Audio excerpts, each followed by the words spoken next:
dans les couloirs feutrés du cinéma français, où les lumières se tamisaient des avant-premières masquent souvent les ombres les plus profondes.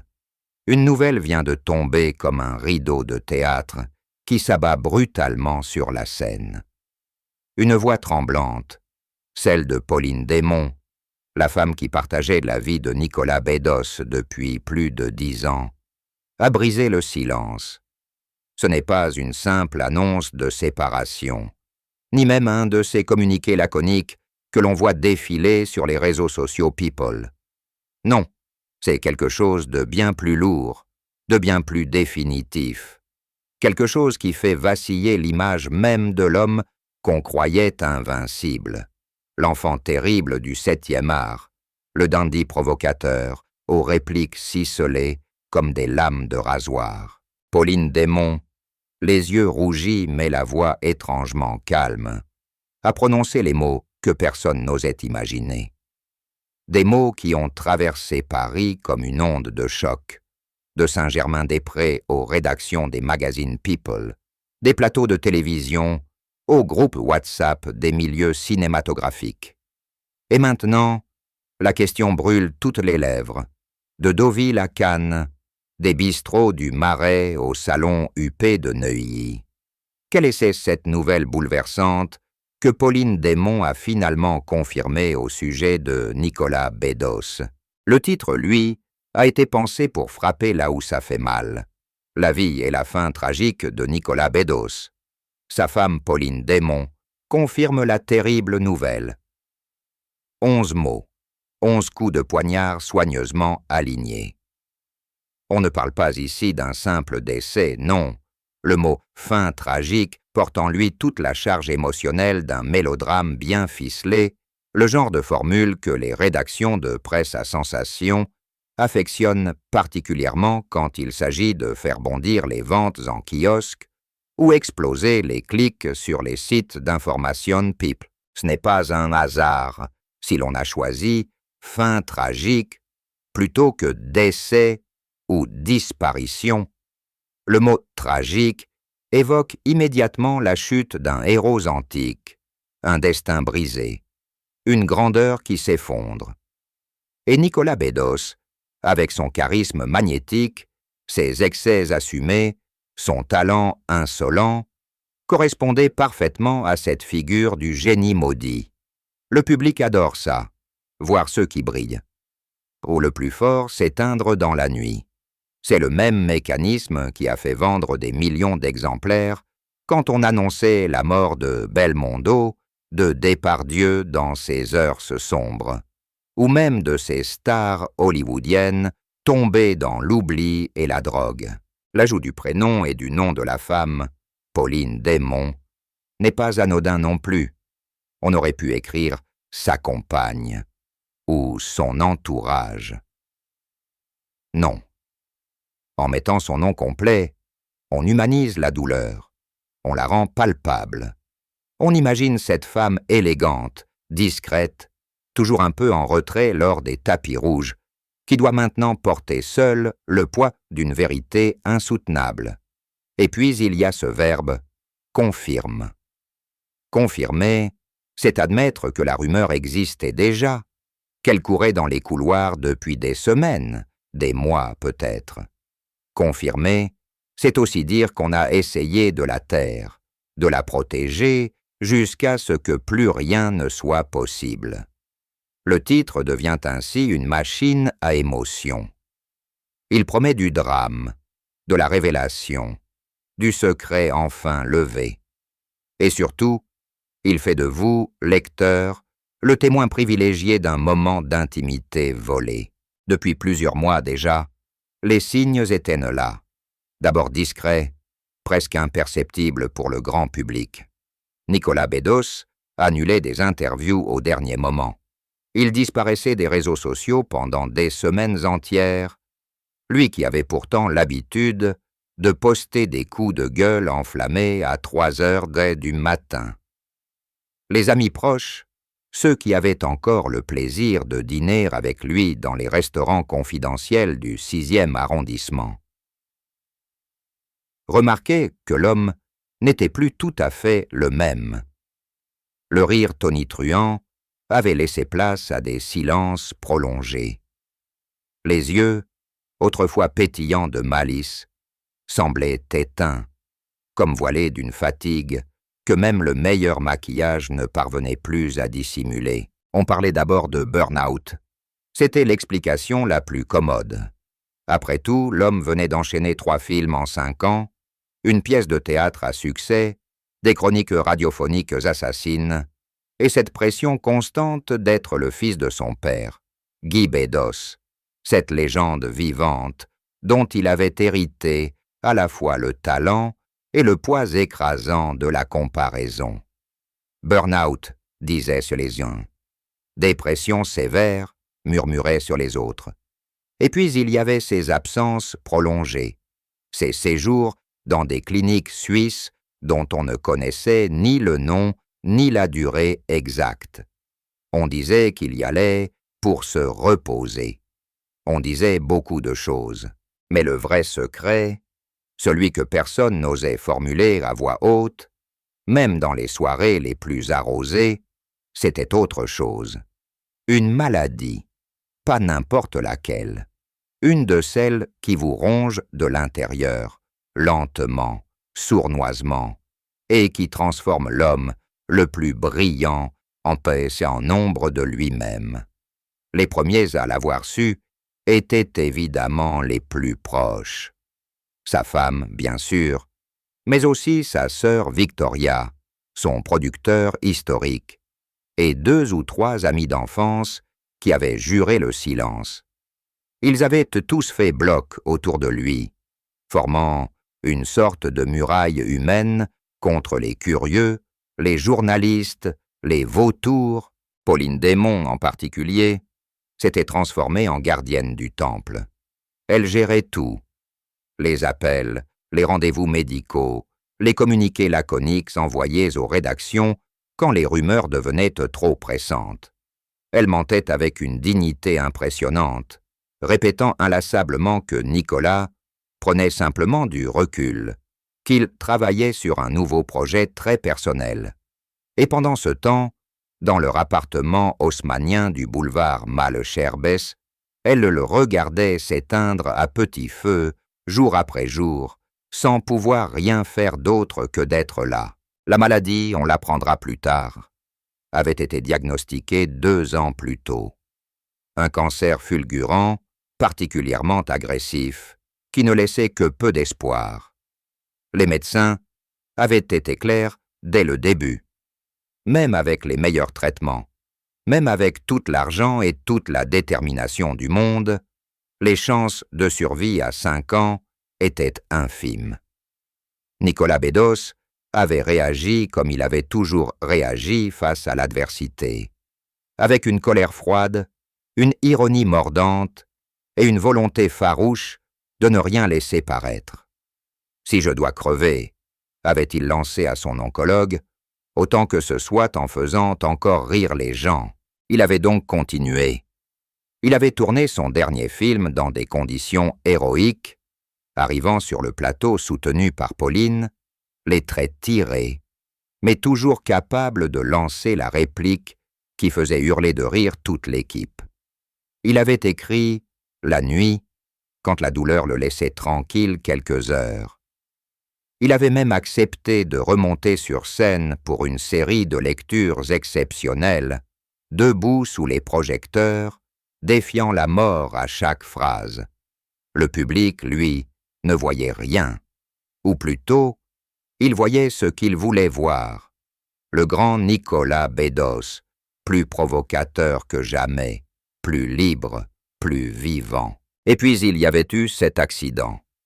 Un soir de novembre, sous une pluie battante, sur la route de Deauville où il s'était réfugié avec Pauline pour prendre l'air. La voiture avait dérapé. Rien de grave. En apparence, quelques contusions, une cheville cassée. Mais pour un organisme déjà ravagé par la maladie et les traitements, c'était l'étincelle qui met le feu aux poudres. L'infection nosocomiale contractée à l'hôpital, les complications. Casquality. L'épuisement total. En l'espace de quelques semaines, l'homme qui avait tenu debout contre vent et marée s'était effondré. Pauline Desmonts avait passé les 15 derniers jours à son chevet, refusant de quitter la chambre, dormant sur un fauteuil, tenant sa main jusqu'à ce qu'elle devienne froide. Et quand les machines se sont enfin tues, quand le silence est retombé sur la pièce immaculée, elle a compris qu'il était temps de dire la vérité, temps d'arrêter de protéger l'image d'un homme qui n'avait plus besoin d'être protégé, temps, enfin, de laisser le monde pleurer celui qu'il avait tant aimé, haïr, aimer. Ceux qui avaient côtoyé Nicolas Bedos au sommet de sa gloire, entre 2015 et 2021, se souviennent d'un homme qui semblait tout posséder. La reconnaissance critique avec Monsieur à Madame Adelman, le succès public avec La Belle Époque, les couverturistes de magazines, les invitations à Cannes, les dîners chez Drouan où il arrivait en retard, cigarette à la bouche, pour balancer une phrase qui faisait taire toute la table. Il était partout, il était immense, il était intouchable. Et puis, presque imperceptiblement, la machine s'est grippée. D'abord, ce fut le rythme. Lui qui enchaînait les projets comme d'autres enchaînent les vers. Lui qui disait dormir 4 heures par nuit parce que le sommeil est une perte de temps, a commencé à refuser des scénarios. Pas n'importe lesquels. Des comédies à 20 millions d'euros, des séries Netflix, des pièces que l'on écrivait pour lui. Il disait qu'il voulait quelque chose de plus profond. En réalité, il n'avait plus la force. Les nuits blanches n'étaient plus celles de l'écriture frénétique, mais celles passées à vomir dans la salle de bain après les séances de chimiothérapie qu'il faisait en secret, loin des regards, dans une clinique de la banlieue ouest. Ensuite vint la colère. Une colère nouvelle, sourde, qui ne ressemblait pas à ses provocations habituelles. Il s'était mis à annuler des tournages entiers pour une phrase mal placée d'un assistant, à insulter publiquement des journalistes qui osaient poser des questions sur son absence prolongée. On a parlé d'ego démesuré, de caprice, de stress. Personne n'a compris que c'était la peur qui parlait. La peur de ne plus être à la hauteur. La peur que l'on découvre qu'il tremblait en tenant son stylo, que ses mains, autrefois si précises, pour écrire des dialogues ciselés, étaient maintenant agitées de tremblements incoercibles. Sur le plan personnel, l'isolement s'est installé comme une gangrène. Les amis d'autrefois, ceux qui venaient rire jusqu'au petit matin dans l'appartement du boulevard Malesherbes, ont été peu à peu écartés. Pas par cruauté, non. Par honte. Ils ne supportaient plus qu'on le voie diminuer. Ils refusaient les invitations, prétextant des deadlines imaginaires. Même sa sœur Victoria, pourtant si proche, n'a plus eu le droit de franchir la porte pendant des mois. Seule Pauline restait. Pauline qui lavait les draps tachés de sueur froide, Pauline qui mentait à sa place, Pauline qui appelait les médecins à 4 heures du matin quand la douleur devenait insupportable. L'alcool est revenu en force. Lui qui avait toujours bu, certes, mais avec cette élégance désinvolte du dandy qui maîtrise son vice, s'est mis à boire seul, en cachette, pour faire taire les douleurs fantômes dans les os. Il cachait les bouteilles dans le bétansou, dans le bureau. Derrière les piles de scénarios jamais terminés. Il buvait du whisky japonais hors de prix, comme pour se punir avec le meilleur. Il y eut cette soirée terrible où il a été retrouvé inconscient sur le tapis persane, une bouteille de Yamazaki vide à la main, et où Pauline a dû appeler les pompiers en pleine nuit. Elle a menti, encore une fois. Trop de travail, trop de fatigue. Mais les pompiers, eux, savaient. Le dernier film qu'il a commencé à tourner, une comédie noire intitulée provisoirement « Les derniers jours du paradis », n'a jamais vu le jour. Il a tenu 3 semaines de tournage, arrivant chaque matin soutenu par son chauffeur, le visage couvert d'un fond de teint trop épais.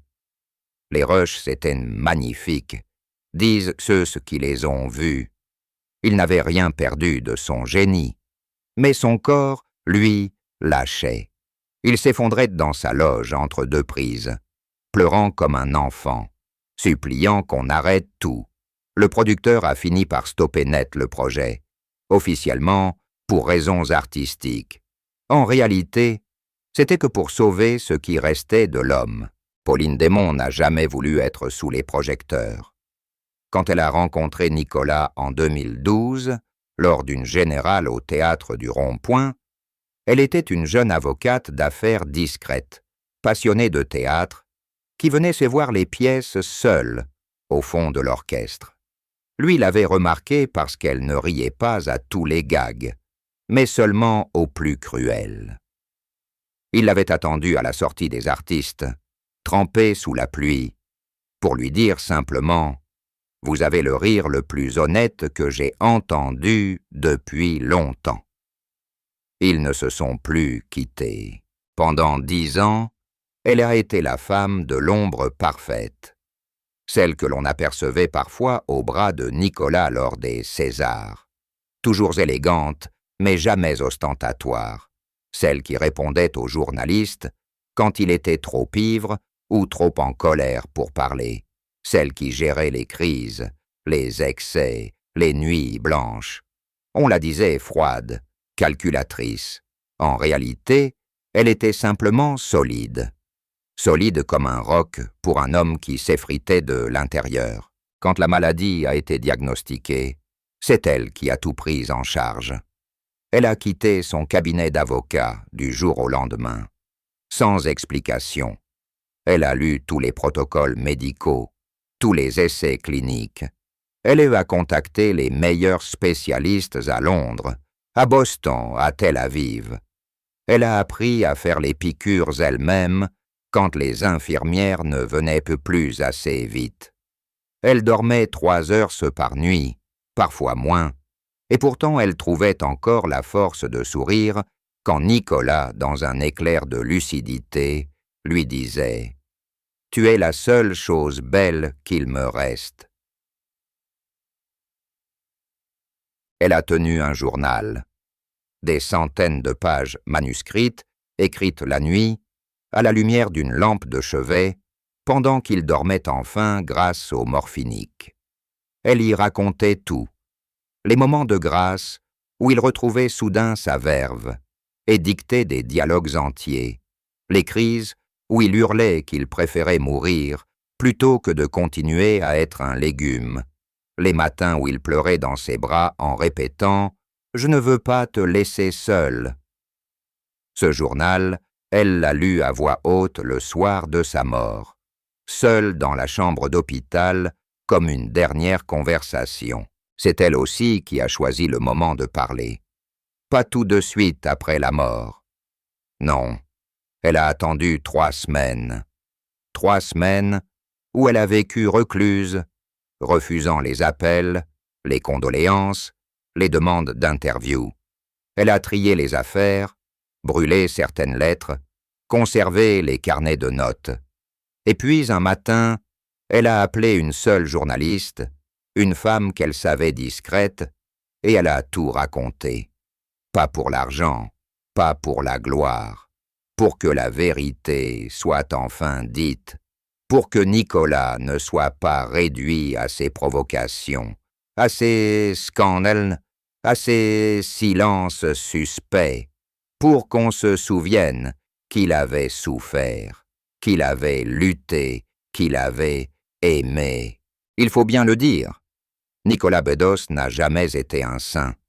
Et dans les derniers mois, alors que la maladie le rongeait, il a multiplié les sorties de route qui ont détourné l'attention du public de ce qui se passait vraiment. Il y eut cette chronique radiophonique où il avait comparé certains hommes politiques à des collabos en costume, provoquant un tollé général. Il y eut cette altercation dans un restaurant du 8e arrondissement où il avait insulté un serveur, filmé par des clients, la vidéo faisant le tour des réseaux en quelques heures. Il y eut surtout cette plainte pour agression sexuelle, déposée par une ancienne collaboratrice, qui a explosé en pleine période électorale et qui a fait de lui l'espace de quelques semaines la cible préférée des réseaux sociaux. Beaucoup ont cru que c'était la raison de sa disparition médiatique. On parlait de dépression, de honte, de fuite à l'étranger. En réalité, à ce moment-là, il était déjà hospitalisé sous un faux nom dans une clinique spécialisée. Il suivait la polémique depuis son lit avec un mélange d'amertume et d'amusement. « Il croit que je me cache à cause d'une plainte », avait-il dit à Pauline en riant jaune. « Si seulement il savait que je suis en train de crever. » Le dernier scandale, le plus violent, a eu lieu 15 jours avant sa mort. Une photo volée, prise par un paparazzi depuis la fenêtre de l'hôpital, le montrait dans un fauteuil roulant, chauve, amaigri, méconnaissable. La photo a été publiée par un site People avec ce titre abominable, Nicolas Bedos. Les ravages de l'alcool et de la drogue? Pauline a porté plainte, bien sûr. Mais le mal était fait. Les réseaux sociaux se sont déchaînés. On l'accusait d'avoir menti, d'avoir simulé la maladie pour attendrir l'opinion après ses dérapages. On le traitait de manipulateur, de lâche, de tout ce qu'on veut. Il a lu certains messages. Il n'a rien dit. Il s'est juste tourné vers la fenêtre et a murmuré « Ils auront raison sur un point. Je vais bientôt disparaître. » Depuis l'annonce officielle, les hommages pleuvent.